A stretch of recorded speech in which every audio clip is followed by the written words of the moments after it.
একটা ট্রেনে 12 জন ছেলে উঠে।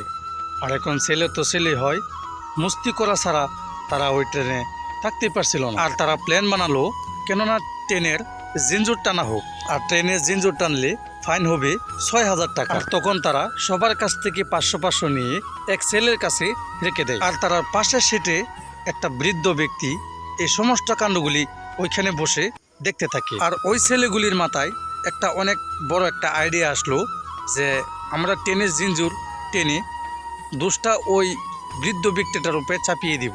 আর যখন গার্ড আসবে তখন তার কথা কেউই বিশ্বাস করবে না, আর আমাদের টাকাটাও বেঁচে যাবে। আর তারা ট্রেনের জিঞ্জুর টেনে দেয়। কিছু সময় পরে ট্রেনটা দাঁড়িয়ে যায়।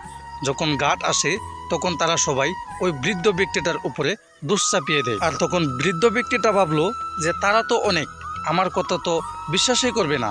তখন বৃদ্ধ ব্যক্তিটা বলল যে হ্যাঁ ভাই, আমি টেনেছি। আর যখন গার্ড বলল যে কেন টেনেছেন, তখন ওই বৃদ্ধ ব্যক্তিটা বলল যে আমার কাছ থেকে 6,000 টাকা তারা ছিনিয়ে নিয়েছে। আর আপনারা যদি বিশ্বাস না করেন তাহলে চেক করে দেখেন, ওই ছেলেটার কাছে আপনারা 6,000 টাকা পাবেন। আর তখন গার্ড গিয়ে চেক করলো, তখন ওই ছেলেটার কাছে 6,000 টাকা পেল। আর তখন গার্ড ওই ছেলেগুলিকে এখান থেকে ধরে নিয়ে যায়। তখন ওই বৃদ্ধ ব্যক্তিটা খিড়কি দিয়ে তাকিয়ে বলে যে দাড়ি এমনিই পাকে নাই, তাই আমি একটা কথাই বলবো যে আপনি যতই বিচক্ষণ হন না কেন, ওই বৃদ্ধ ব্যক্তিদের কাছে কখনো আপনারা চালাকি করে পাবেন না।